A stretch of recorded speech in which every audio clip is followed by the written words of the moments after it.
this evening's CPD session, which I'm presenting. My name is Ivan Gristi. I'm a barrister here at Level 22 Chambers. I predominantly practice in the area of insurance and liability, and that is indeed the topic of this discussion. And it is a discussion of some key cases in the areas of insurance and liability of recent times. There will be 4 cases that I'm going to touch on, 3 decisions of the High Court and 1 decision of the full Federal Court. By way of, I wouldn't so much go so far as to call it a trigger warning, but I should say that 3 of the 4 cases deal with, as an underlying subject matter, the topic of institutional historical sexual abuse. They're not at the forefront in the discussion, but they are part of the factual background of the case, just to let you know. And before I get started, I would first of all also like to acknowledge the traditional owners of the land on which we're meeting this evening. At least when I say we're meeting, there is a live audience here as well as a virtual audience or an online audience as well. I acknowledge the traditional owners, the Gadigal people of the Eora Nation. I pay my respects to their elders past and present. So, and there's a logic to the order in which I'm discussing these cases, which I hope will become apparent. And the first case that I wanted to touch on is the case of Bird versus DP, DP being a pseudonym. I should say also that if you're with us online, it may not be so clear to see the PowerPoint or the PowerPoint slides, which are behind me. Obviously, they're very clear to people who are here in the room with me. I understand from Jackie Charles, our clerk here at Level 22, that everyone who's RSVP'd has received a copy of the slides, and they're also available via LinkedIn as well. So this is, as I say, the first case I want to discuss is Bird and DP. And before we get into the facts of the case, the subject matter generally is vicarious liability. I think we all, I'm sure if we're here participating in this discussion, we know what vicarious liability is. Essentially, it's when the law holds one person responsible for the wrongdoing of another.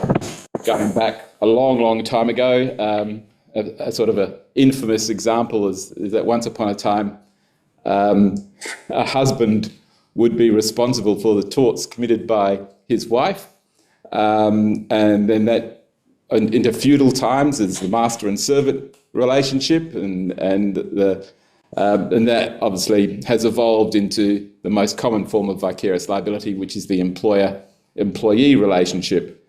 And the whole concept of who is an employee was the subject of a lot of 2 significant High Court decisions, which I've noted up there. In very early in 2022, ZG Operations and JAMSEC and CFMEU and personal contracting. They were the culmination of many, many years of cases where of argument as to who is an employee, who is an independent contractor, and that's not always a straightforward relationship. Those decisions of the High Court certainly emphasised the primacy of the contractual relationship and the terms of those contractual relationships between the parties, and in particular the significance if that contract or the contractual relationship was distilled into a written document. But that's really not on point as terms of what this case is about, but that's relevant background in terms of the question of vicarious liability. So the brief facts of this case, and it deals with events that occurred in the Ballarat diocese in Victoria. The plaintiff, who was an infant in 1971, was abused by a priest who was visiting the infant's parents' home, on what was described as pastoral visits. Now, the priest was not an employee. There was no dispute about this. Priest was not an employee or agent of the diocese. The relationship, such as it was, governed by canon law, was that the diocese was permitted to exercise control over the priest, and it was an integral part of the priest's role, who was, in a sense, he was assistant, had a sort of a assistant parish priest role, and it was part of his role to make, or supposedly to make, pastoral visits to parishioners' homes. So that was the relevant events. Occurred in 1971. Fast forward to 2020, and the plaintiff brought proceedings against the diocese in the Supreme Court of Victoria for psychological injuries suffered as a consequence of the assaults, of the abuse, and it was alleged that the diocese was vicariously liable for the priest's action. So, in the sense that despite there not being a formal relationship of employment, despite there not being a true agent principal relationship, it was alleged there was vicarious liability in the circumstances of this case on the basis that the relationship was akin to one of employment. The primary judge held in favour of the plaintiff, said yes, the diocese was vicariously liable, and even though the priest, Father Coffey, was not an employee of the diocese and there was no agency relationship. And then the diocese appealed to the Court of Appeal, and the Court of Appeal again held in favour of the plaintiff, and dismissed the appeal. So the plaintiff's arguments were successful at first instance and in the Victorian Court of Appeal. The issue, the matter made its way to the High Court, and the issue was that before the High Court, there's a very simple question in a sense. Does the vicarious liability extend to relationships that are not exactly employment but are akin to employment? And we say, and whilst this obviously is dealing with events that occurred back in 1971, it's got a broader relevance in a sense because, as we know these days, the relationship between an employer and employee, or the relationship by which a party provides services to another party, are more complex perhaps than they used to be. The High Court, by a 6-1 majority, held that a defendant is not vicariously liable for acts of wrongdoing, or acts of wrongdoers who are not in an employment relationship. Essentially, a relationship akin to employment or independent contractors cannot give rise to vicarious liability. So it's very strict interpretation. Vicarious liability in this instance, if there's no employment relationship, no formal employment relationship, it cannot arise. Irrespective of that, there might be circumstances where there is a relationship which is tantamount or akin to an employment relationship. As I said, there was a 6-1 majority on the issue. In a sense, the ultimate decision dismissing the action was unanimous. Justice Gleeson, she disagreed on the issue of principle. She was of the opinion that the priests, she was of the opinion that there was a relationship of vicarious liability, goes in some detail going through the authorities and stating the basis upon which she came to that conclusion. However, notwithstanding that, she said that the actions of the priest in this instance were outside the scope of his duty as an assistant priest, and therefore vicarious liability, whilst it was possible, did not arise because he went out. His behaviour was outside the scope of his role as an assistant priest. The plurality, most of the bench, accepted that this was a harsh outcome. However, they were of the view, we all, many a time, there's talk about floodgates, and I don't know if they didn't use that terminology, but they did express the view that extending vicarious liability as sought would produce uncertainty and indeterminacy. There was reliance on legislation, which is Victorian legislation, but there's similar legislation in other jurisdictions which assists parties in pursuing unincorporated associations. In this instance, it was the Legal Identity of Defendants Organisational Child Abuse Act. What was held that whilst that act helped to remedy a historical impediment, which was seeking redress against unincorporated associations, it did not have the effect of altering the law of vicarious liability. Now, the last issue raised there in the case, I've put a question mark, non-delegable duty. That arose because in the High Court, the plaintiff, who was obviously respondent in the High Court, also put on a notice of contention to say that even if there's no vicarious liability, the circumstances of the case are such that they ought to give rise to the diocese having a non-delegable duty of care, and essentially saying the plaintiff was owed a non-delegable duty of care on the basis of the facts, irrespective of whether there was employment or not. The difficulty was that this point had never been argued. It was not pleaded in the statement of claim on the facts, and it was not argued in the below. In circumstances where the court held, well, the diocese was prejudiced by this being raised for the first time at the High Court. If it had been raised earlier, it could have been a matter where evidence could have potentially been adduced, and so the issue was not determined. So in terms of what we might call discussion points, the first it's clear in black and white. The High Court has said you require an actual employer-employee relationship in order for vicarious liability to arise. They acknowledged it was harsh. If there's to be any alteration to this position, it has to be a matter that requires legislative intervention.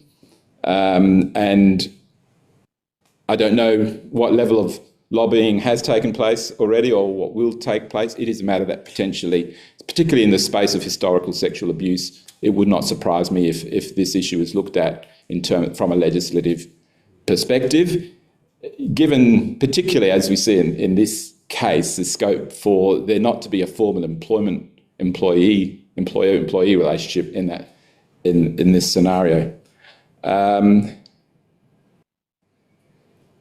There's a reminder, just looking at the decision, of course, of Justice Gleeson, that even if there is, in a case where there is potentially vicarious liability, it's not sufficient that there's an employer-employee relationship. The task has to be, the relevant wrongdoing has to be connected to or in the course of or in the scope of the employment.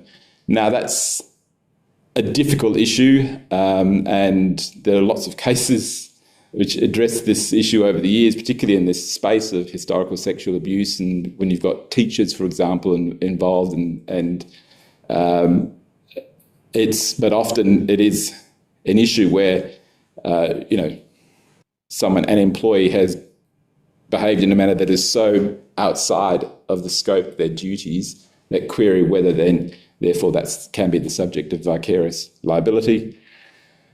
And finally, there is the issue that the High Court didn't determine because in the circumstances of the case, it was held to be that the diocese was prejudiced at being raised for the first time in the High Court, and that is whether, in this instance, a non-delegable duty could arise outside of an employer-employee relationship. That issue hasn't been determined, so it's something that's potentially up for grabs in the future. So that's that case, and in a sense, dealing with issues of vicarious liability and non-delegable duties, it's good segue to the next case, which is case of Pathburn Proprietary Limited and the owners of Strata Plan 84674. And that is the actual apartment block that is the subject of this litigation. And it deals with one of my favourite issues as an insurance and liability nerd, and that is proportionate liability. So before we get into the facts of the case, it's useful to do a crash course or remind ourselves what, first of all, proportionate liability is about, and in particular in New South Wales Civil Liability Act. Section 34 applies to apportionable claim, that is claims for economic loss or damage to property in an action for damages arising from a failure to take reasonable care. A concurrent wrongdoer is a person whose one or two or more whose acts or omissions cause the damage or loss. Section 35, the liability of a defendant who is a concurrent wrongdoer is limited to the amount reflecting the proportionate responsible for the damage. Section 39, relevantly, nothing in this part prevents a person from being vicariously liable for a proportion of any apportionable claim for which another person is liable. So that's the gist of it. As in a sense, if we practice in the area in this field, we know essentially it means that assuming it's a non-personal injury claim and it relates to one loss, when you've got multiple, let's call it tortfeasors or multiple wrongdoers,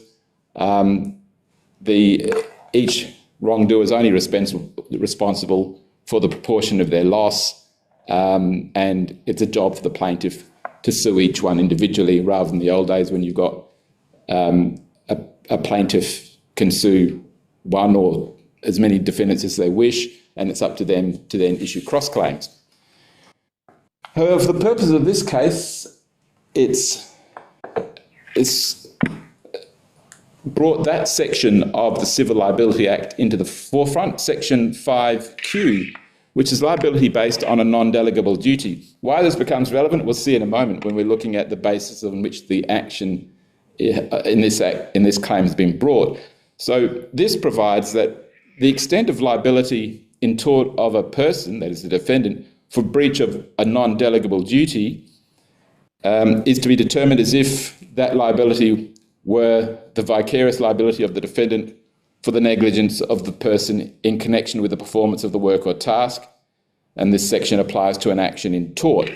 Just so you bear that in mind. Then we've got the other relevant legislation is the Design and Building Practitioners Act in 2020. Now this act came about, it's a New South Wales Act, and it came about as a consequence of, there was a couple of very high profile building issues, one of which was by way of example, the Opal Towers situation. Then Christmas Eve, some years ago, it started cracking. So they've brought about that led to the Design and Building Practitioners Act. Section 37, very interesting section indeed. It's titled Extension of Duty of Care. A person who carries out construction work has a duty to exercise reasonable care to avoid economic loss caused by defects in or related to a building for which the work is done and or arising from the construction work. The duty of care is owed to each owner of the land in relation to which it's carried out and to each subsequent owner of the land. And a person to whom the duty of care is owed is entitled to damages for breach of the duty as if the duty were established by the common law. And then Section 39, the duty must not be delegated. You're not entitled to delegate the duty. Section 40, no contracting out under that part. And Section 41, subsection 3, this part is subject to the Civil Liability Act. So it all meshes together in a way. So the facts of this case, we've got the owners' corporation of that building in North Sydney sued the builder, Pathburn, and Madarina, who was the developer, in respect of defective building, alleging breach of duty of care under Section 37 of the Act, which we've just seen. So then Pathburn and Madarina filed defences, and they plead proportionate liability, saying there's all these other concurrent wrongdoers, 9 in total. The OC files a notice of motion and says, well, you're not allowed to plead proportionate liability. You're not allowed it because you can't delegate. This duty cannot be delegated, and so therefore that should be struck out. Justice Rees, at first instance, held that the defendants were entitled to rely on proportionate liability. Section 5Q, which we will remember, said that the extent of liability in tort of a person for breach of a non-delegable duty is to be determined as if the liability were vicarious liability. She said it doesn't apply because an action under Section 37 of the Act is not one in tort. So then the OC appeals to the Court of Appeal.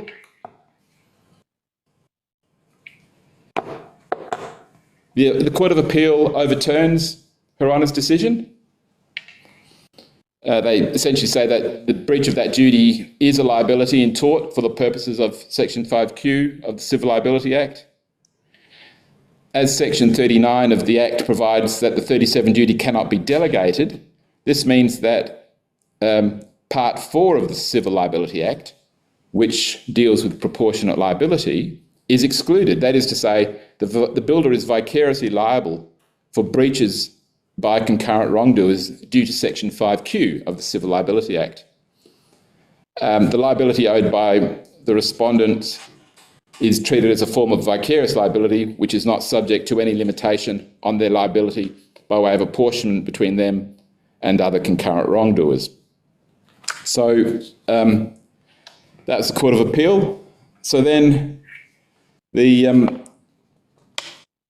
original defendants become the appellants to the High Court, and it was pretty close, but 4-3, the High Court, a majority of 4, dismissed the appeal, essentially finding apportionment is not available to parties who delegate construction work to others.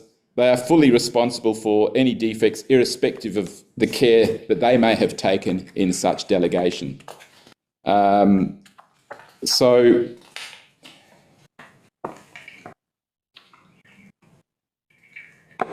what are these issues? What's left open as a result of this decision? Well, what's clear in this case is that the reason that well, I'll start that again. The parties to whom what of non-delegating parties?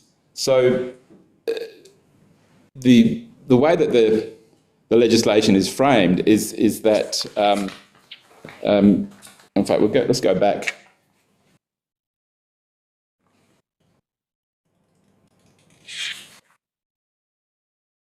To 5Q. So the extent of liability in tort of a person for breach of a non-delegable duty to ensure that reasonable care is taken by a person in carrying out the work or task delegated or otherwise entrusted to the person by the defendant is to be determined as if the liability were a vicarious liability. So that applies in the instance where there has been an actual delegation of the duties. So then we go to the provision of extension of duty of care, a person who carries out construction work. Now we know that, and the definition of carrying out construction work is very broad, and it includes supervision of construction work. So that's why you've got both the builder and the developer in the gun, as it were, because they are in effect supervising the construction work. Their delegation is in respect of the whole of the work. But what about, to use some of the language I've seen used in terms of discussion of this case, if we call the principal delegators the upstream parties, what about the downstream parties? The High Court itself, the decision of the majority made a reference, for example, to the position of a plumber. So the plumber has discrete duties. The plumber is only responsible for the plumbing work. So what if the plumber is sued under this Act? There seems to be a basis to say that 5Q doesn't apply because there's no relevant, that party has made no relevant delegation. So, and you can say the same of other, whether it's an engineer who's got a distinct job, an architect, perhaps, that might be broader, but an engineer is probably a better example. So they are potentially not necessarily covered by this, let's call it prohibition of alleging proportionate liability. Finally, is a certifying authority carrying out construction work within the meaning of Section 37 of the Design and Building Practitioners Act. That was the subject of some discussion. It wasn't, it wasn't a matter. It wasn't determinative. There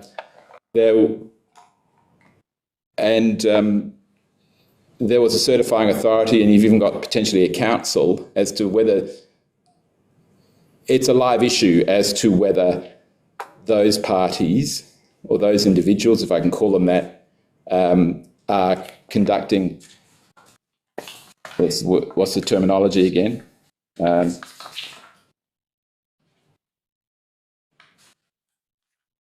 Conducting construction work within the meaning of the Act. The majority didn't really determine the issue. They noted, as it were, that the pleadings were on the assumption that those parties were conducting the construction work. The minority questioned whether that is in fact the case without determining the issue. So that's, another nut for the winter, as they say. Yeah. Yes, Nick? Just a bit curious as to how Rathbone made it to the High Court, because if I understood correctly, the Design and Building Practitioners Act explicitly says that the duty is non-delegable. There's no contracting out. And then there was a provision that also said it's subject to the Civil Liability Act. So where's the beef? Well, three High Court judges thought there was a sufficient beef there, look, there are a few issues there. Whether you get bogged down on the definition of a tort, statutory liability, is it tort, or is it how the way? What was interesting is that you look both the majority and the minority, as if I can group them. Describe them broadly as that, essentially relied on the same principles of interpretation in terms of the interaction between the two pieces of legislation, and yet got diametrically opposed results. But for Section 5Q of the Civil Liability Act, how would damages be assessed in the circumstances where the duty is not delegable?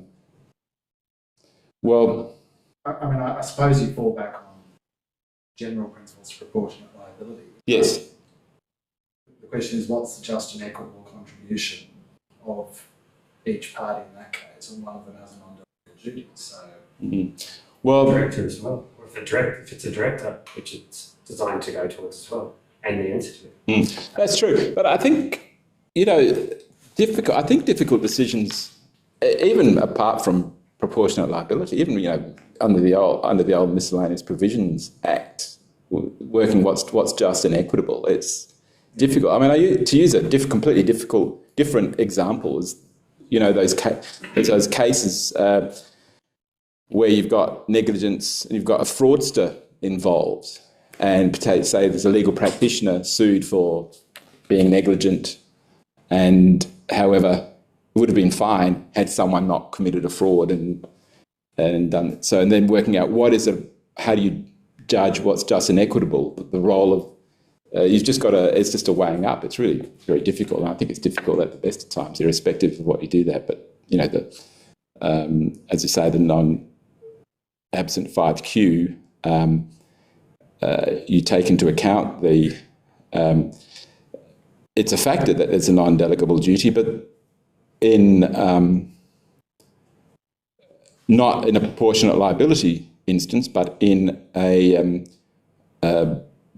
contribution under the Miscellaneous Provisions Law Reform Act, 1946, that exercise is conducted all the time in a personal injury context where you've got employees who sue their employer, who has a non-delegable duty of care, and another party, let's say it's on a building site.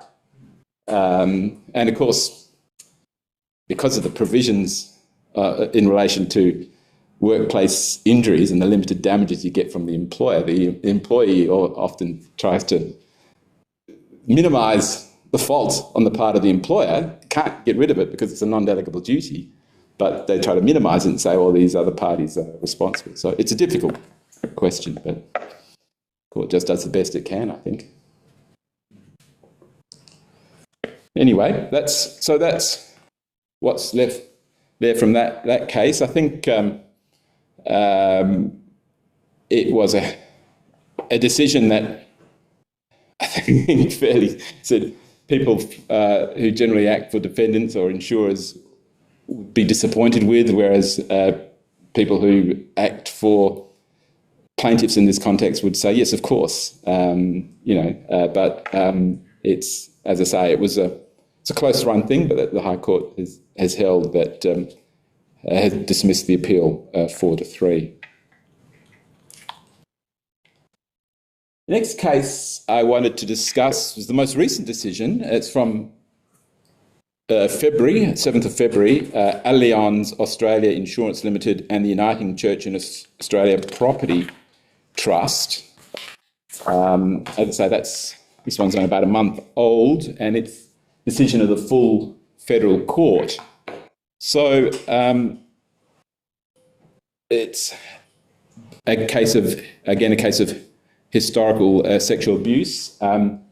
Allianz issued policies of professional indemnity insurance to the Uniting Church of Australia for the period of 31 March 1999 to 31 March 2011. So that's the relevant period of their policies, 99 to 2011. Policy, although it's not necessarily what you might identify as professional indemnity, the policy included sexual misconduct, and the Uniting Church's policy had a number of identified insureds under the policy, included Knox. It says Knox College, I think it's Knox Grammar School. Anyway, my apologies to any old scholars watching. It extended to Knox and the UCPT, which is was the defendant, the Uniting Church Property Trust. So they were entitled to indemnity under the policy. I should say, remember, it's a professional indemnity policy, so it's a claims-made policy, not an occurrence-based policy. Complaints were received regarding a teacher in 2003, and the headmaster at the time prompted an investigation. There was a preliminary report produced that year. The new headmaster next year took the matter very seriously and commissioned a very, very detailed report, that's 1,500 pages in the event. And that report in 2004 revealed that there were multiple allegations of sexual abuse over many years at the school. And in the report, it was considered that the allegations against the teacher were established on the balance of probabilities, and also it was considered that there was a risk of litigation in the future. That's what the report found. So then, only fast forward relatively a couple of years, the mother of the former student, that's the student that the mother who had originally raised the concerns, she made an allegation that that teacher in question had sexually assaulted her son. Subsequently, a number of former students brought claims relating to historical sexual and physical abuse, to which the trust, the United Church Trust, Property Trust, responded. Allianz, I should say that, of course, I made a reference earlier to the detailed report. That report at the time didn't go further than Knox. It didn't go to the Uniting Church or the Property Trust, and certainly didn't go to Allianz. But Allianz indemnified the claims, and then in 2014, it obtained a copy of the investigation report.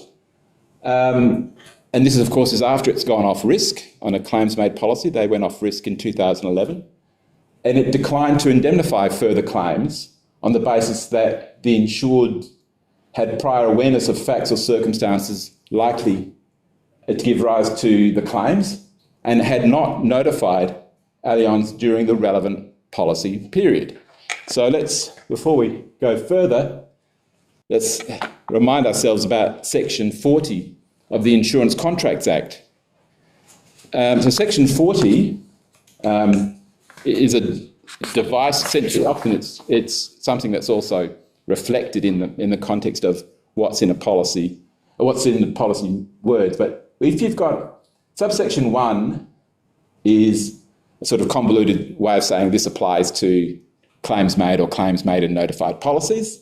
Subsection 3, this is critical, where the insured gave notice in writing to the insurer of facts that might give rise to a claim, as soon as was reasonably practical after the insured became aware of those facts, but before the insurance cover expired, the insurer is not relieved of liability under the contract in respect of a claim when made by reason that it was only made after the expiration of the period of insurance provided by the contract. So just by way of example,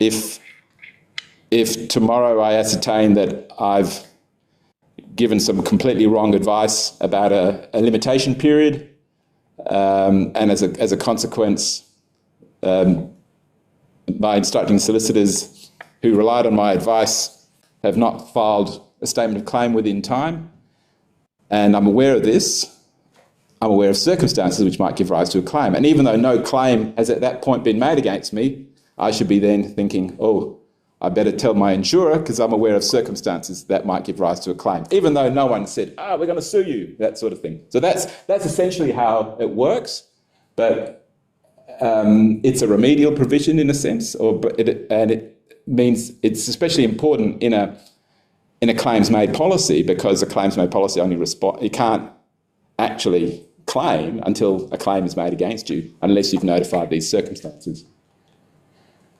So then it goes to Justice Lee, his primary judge. He finds in favour of Knox and the Uniting Church. He said Allianz was obliged to indemnify. He thought the investigation report only suggested a bare possibility of a claim. And secondly, due to the structure of the Uniting Church, knowledge, there's a misprint there, I don't know what, knowledge of Knox could not that's, a K is missing. It's not NOX, it's KNOX. Knowledge of Knox could not be attributed to the Property Trust. It did not know about the relevant facts until 2009, at which time it made the bulk notifications. So that was the basis of the decision at first instance. It went to the full federal court, and the full federal court allowed the appeal and held that Allianz was not obliged to indemnify in respect of the claims that arose after it went off risk. So that's any claims brought after 2011, it's not obliged to indemnify. I should say, it didn't seek to claw back claims where they'd granted indemnity. It was in relation to future ones. In terms of the investigation report, they thought that the primary judge had sort of understated it a bit. Let's remind ourselves that the investigator did find, on the balance of probabilities, that the particular teacher had committed a number of sexual assaults, and also there was a finding, if we can call it that, to the effect that the school was at risk in respect of potential claims. So they thought that was sufficient to reach a conclusion that the possibility of claims would have been clear to a hypothetical reasonable person reading the report. And for the other significant element was, for the purpose of Section 40, subsection 3 of the Insurance Contracts Act, the fact that Knox had the knowledge should be treated as the knowledge of UCPT, the defendant who was, the plaintiff, the respondent on the appeal. In a sense, the insuring clause of the policy was such that when you have multiple parties or multiple insureds who are entitled to the benefit of the policy, the fact that the ultimate party who's bringing the action may not of itself have the relevant knowledge. The fact that Knox had the knowledge was sufficient to impute, as it were, the knowledge to UCPT, which was essentially like a nominal defendant.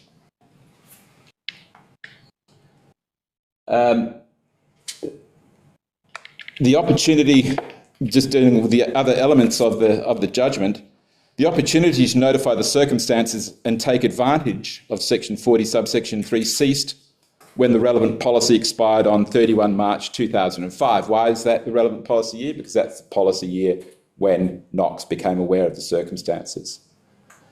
And then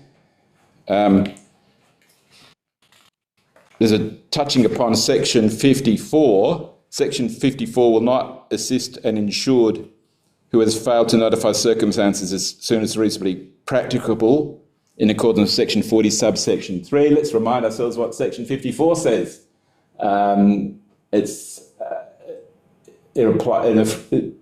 provides that an insurer may not refuse to pay a claim in certain circumstances, where the effect of a contract of insurance would be that the insurer may refuse to pay a claim either in whole or in part by reason of some act or omission of the insured, being an act after the contract was entered into.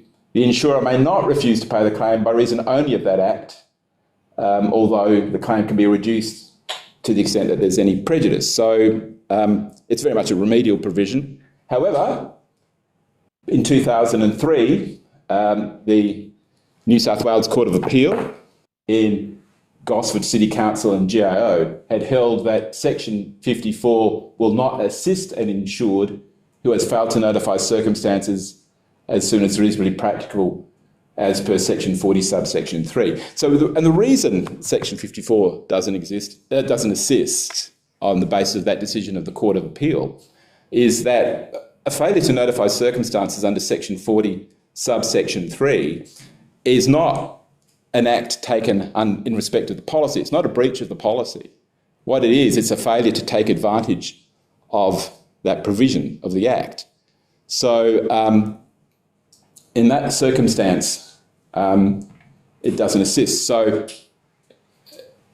to get around that in the full federal court, to get around that decision and seek to rely on Section 54, the Uniting Church would have to demonstrate that the decision demonstrate to the full federal court that the decision of the New South Wales Court of Appeal was plainly wrong, which they couldn't do, and in my respectful opinion, I think it's actually right.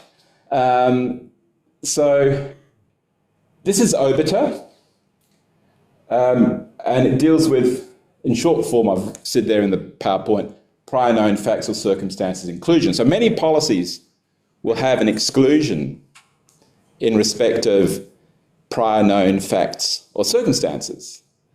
so that, and they'll say words to the effect, if you're aware of any, if you don't disclose these to us, then sorry, you won't be entitled to indemnity, etc. Words to that effect. Two of the judges held that such an exclusion could not apply due to the operation of Section 52 of the Insurance Contracts Act. Now, Section 52 of the Insurance Contracts Act essentially, in general terms, says parties to a policy cannot contract out of the Act. And they were of the opinion that this term had the effect of excluding disclosure, the duty of disclosure provisions. Now, it wasn't necessary for the purpose of this case because it was determined on the Section 40, subsection 3 point. But they said if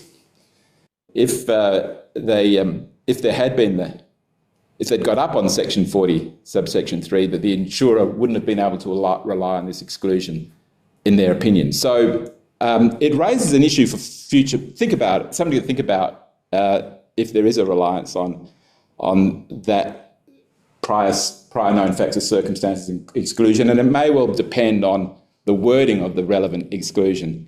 But it's, as I say, they're open to comments, but they could have significant impact. I was intrigued by your characterisation of it as overtime. Yeah. Because there's been this debate about whether it's overtime or not. Because the majority actually say exclusion is void. They actually say that. Now, it wasn't an integer in the outcome, ultimately. But Justice Derrington said it isn't void. Yeah. And the majority said it is void. And I'm just wondering what overtime means in this case. Well, that's a good question. It's not really applying a principle. It's just saying, does this clause pass muster under Section 52 or not?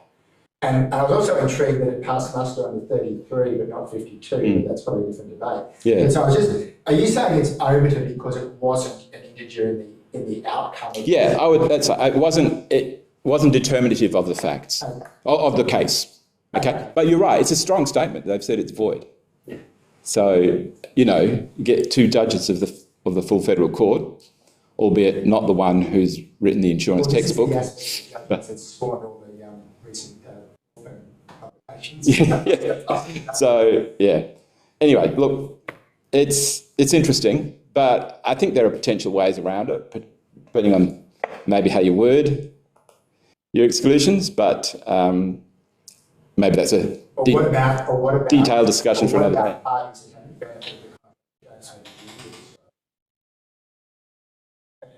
Yeah. Well, let's put that on another issues to discuss another day. Yeah, it's good. Well, no, I don't even mean in this particular case.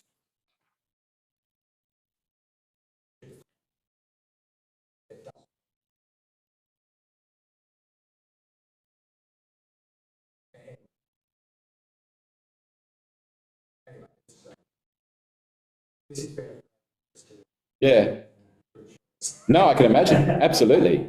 Yeah, it's like, reading it, if you're reading it and you're thinking, oh, yeah, that's good. What? Yeah.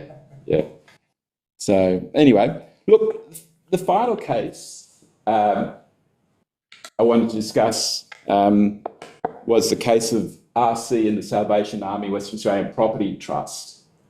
Again, a decision of the High Court. That was a decision, they had a busy November. They delivered another one on the 13th of November. It was appealed by the plaintiff against a decision granting a permanent stay of proceedings in respect of a claim for historical sexual abuse. And it's some cases that are brought, I guess you'd say, are so historical that a defendant will potentially say, will seek a permanent stay on the grounds that they'll say justice cannot be done from our perspective because there are witnesses or everything. It's too far away in time to be able to have a fair trial, sort of thing. The plaintiff, RC, commenced proceedings in 2018, and you can see that he alleged he was sexually assaulted by a Salvation Army officer back in 1959, 1960, whilst he was a resident at a Salvation Army home. The plaintiff said he reported the abuse to another officer at the time. There was no record of that having taken place. The Salvation Army was sued on the basis of the vicarious liability of its officer, and it sought a permanent stay of proceedings on the basis that it could not meaningfully defend the action due to the death of the potential witnesses that had occurred in between time, including the alleged perpetrator, and other officers who could get relevant evidence, including the officer who was said to have received the report from the plaintiff, and also there was an absence of documentary evidence, they said. So there was a stay of proceedings that was granted at first instance and appeal in Western Australia. However, the High Court overturned the stay, and there's a decision. There's a few decisions there, but the plurality said essentially that cases where a party can essentially do no more than deny the allegation are treated in the criminal courts every day. And if they can deal with it in the criminal courts, well, we should be able to deal with it in the civil courts. That does not make a trial unfair. That's essentially by way of analogy. As I said, the alleged perpetrator named Swift died in 2006. The officer to whom the report was made actually died much earlier in 1968.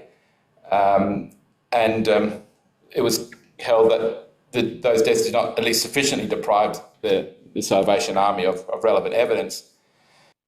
The High Court essentially reasoned that at most each witness would have provided a denial, and in that instance the cross-examiner, someone who's cross-examining the plaintiff, is not overly disadvantaged.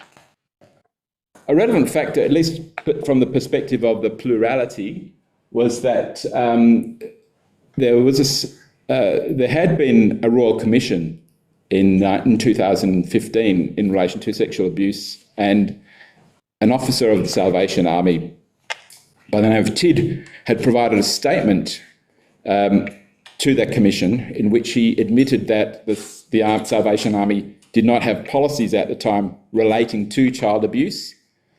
Therefore, as at this time, the Salvation Army was considered that it was able to identify relevant material from which it could draw conclusions about what it did or what its practice was during the relevant time. It's also thought that there was an insufficient explanation from the Salvation Army regarding the inquiries to conduct other officers. They had failed to explain, for example, why details as to, or information as to Swift's duties had not been sought from his wife whilst she was alive, and further there was considered generally that there was sufficient material that was available to cross-examine the plaintiff. It could be tested on potential inconsistencies in his versions of events and the like, so that it's not that essentially that it was considered that it was possible for a fair trial to occur. Look, each of these, it made its way to the High Court. Each of these cases will be determined on their own facts, but I think potentially, I think to the extent that if it wasn't a high bar, I feel that case theory demonstrates that to be able to obtain a stay in proceedings of historical sexual abuse, it will be a very high bar to demonstrate that there's no, if for the court to be satisfied that a particular case cannot be unfairly defended.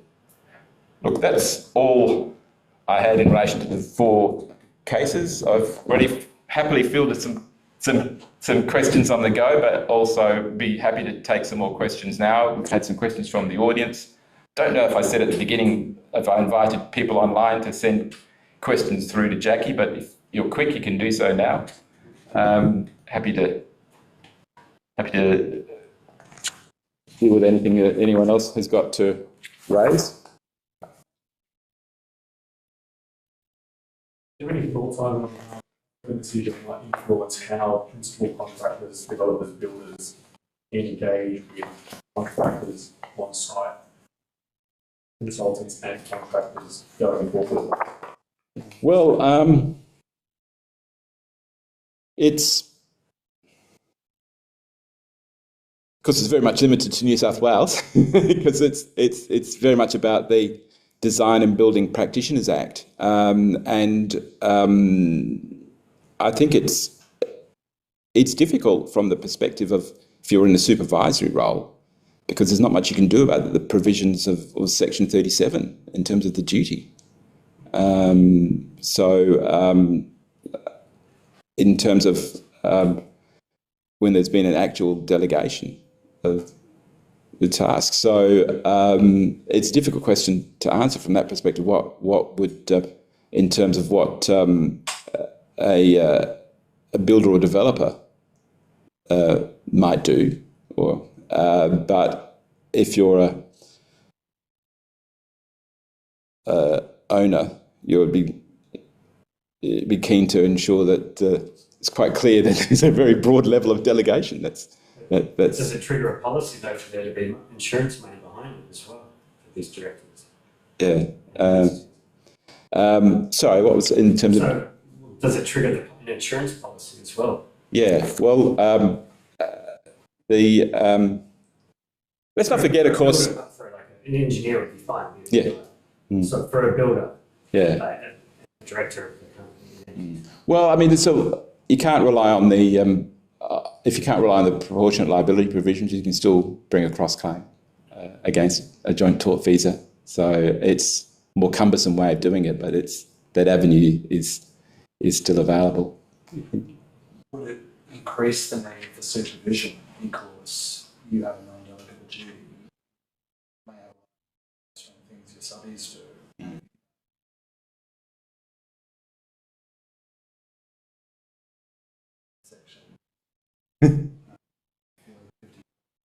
Yeah, well, I said that there was a logic to that. Yeah, no, look, that's true. I think, look, I don't know how in the real world how that it would practically work out. I mean, if there's a problem that arises, it will arise, and I think you would expect that a problem arising on a work site would be something that if big cracks appear in a building, if the owner complains, then the supervising parties will know about it, I would imagine.